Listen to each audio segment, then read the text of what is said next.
Baik, selamat siang semua. Pada kesempatan kali ini kami akan mempresentasikan terkait top level dari arsitektur RISC-V untuk RV32i. Perkenalkan, nama saya Magri Zapalan Fayumi 1322306. Saya di Farah Sendal Masim dengan NIM 1322304. Oke.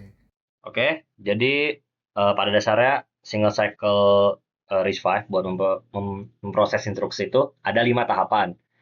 Jadi ada instruction fetch, instruction decode, ada execute, terus ada memory access, dan juga write back. Nah, kita mulai dari instruction fetch terlebih dahulu.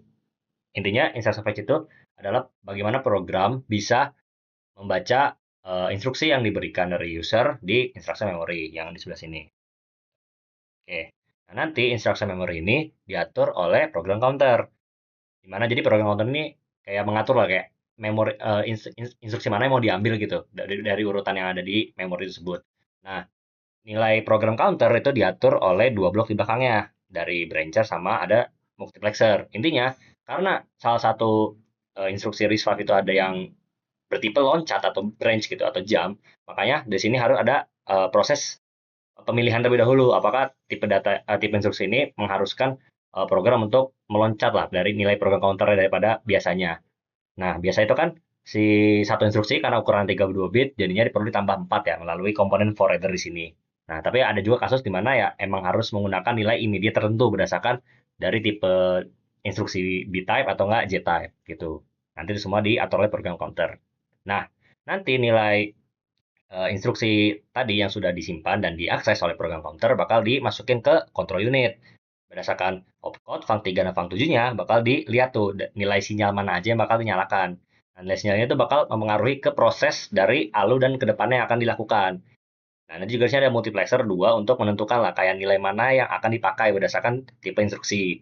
Dan sini juga ada register untuk menyimpan data sementara dan juga data dari readback, serta ada immediate selector untuk menggabungkan nilai-nilai immediate yang terpisah-pisah di instruksi RISC-V-nya. Oke, selanjutnya adalah mengenai tahapan execute. Pada tahapan ini, pada dasarnya komponen ALU akan melakukan tipe eksekusi berupa either, tipe get, atau shifter, dan juga set on less than. Selanjutnya hasil dari output ALU ini akan masuk ke data memory jika memang akan diperintahkan oleh sinyal CU untuk dimasukkan ke data memory. Data memory pada dasarnya adalah digunakan untuk menyimpan suatu nilai ke suatu memori eksternal. Selanjutnya adalah data selector. Ini adalah nilai yang akan ditentukan yang menjadi salah satu penentu input yang akan dimasukkan ke dalam MUX breadpack sendiri. Pada MUX breadpack sendiri terdapat 4 input, ALU, load output, dan PC selanjutnya header dan IMM. Sehingga hasilnya akan kembali lagi ke register untuk ditulis ulang.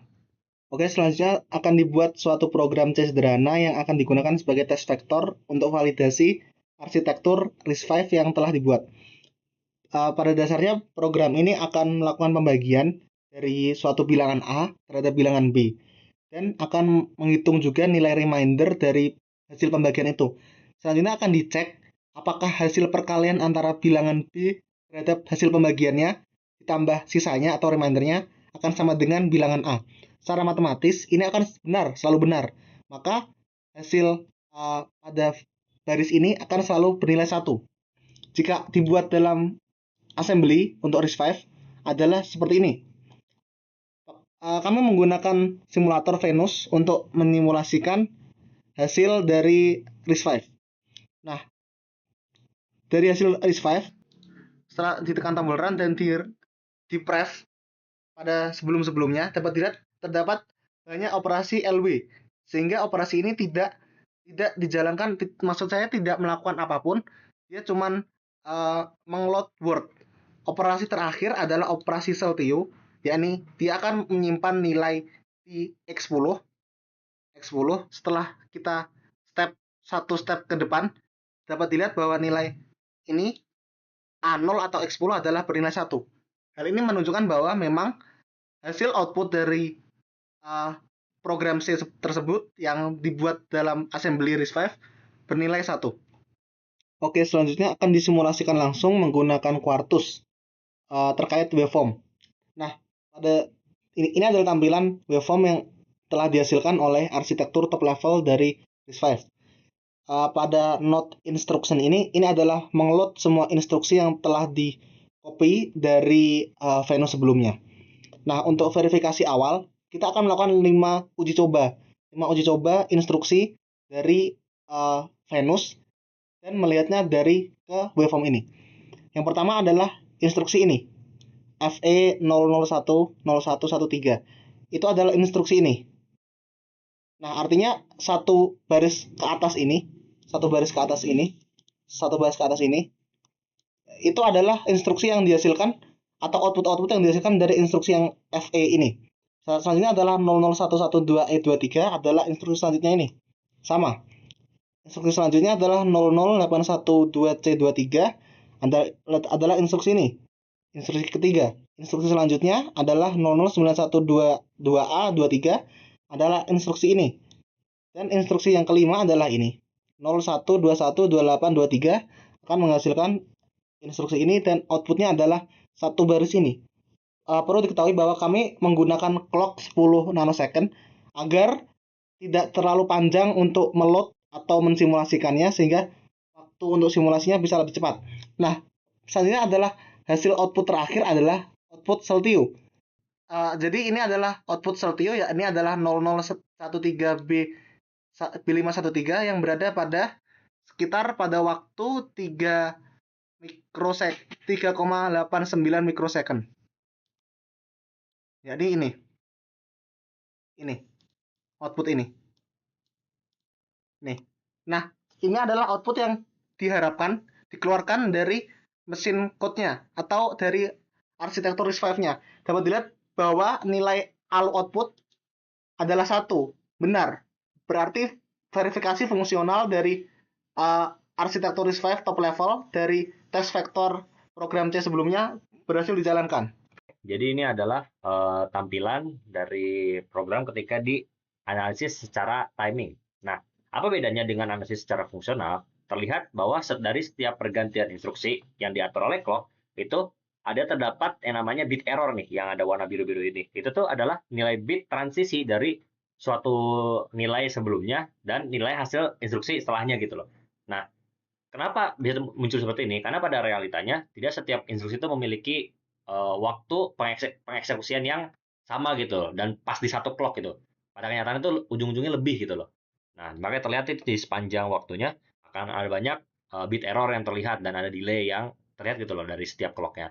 Dan hal ini membuat ada hasil seperti ini, yaitu hasil 0.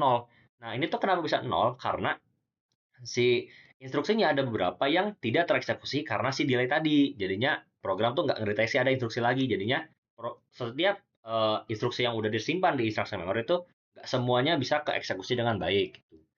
Nah, untuk memperbaiki hal tersebut, kita bisa melakukan timing analyzer yang akan terlihat seperti ini. Nah, tampilan ini sebenarnya sudah kami peroleh dari lab sebelumnya. Namun kenapa tidak kita compile lagi? Karena akan membutuhkan waktu yang cukup lama untuk mengcompile sekitaran 10 menit.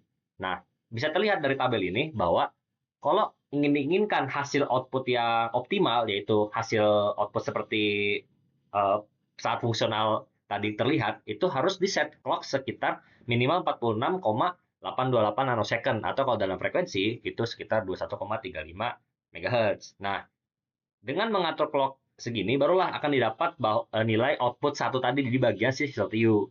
Nah, makanya kenapa ketika kita menggunakan clock 10 nanosecond akan terjadi error seperti tadi, nggak ada outputnya karena tadi ini tuh terlalu bentar lah untuk delay yang terjadi secara real time-nya.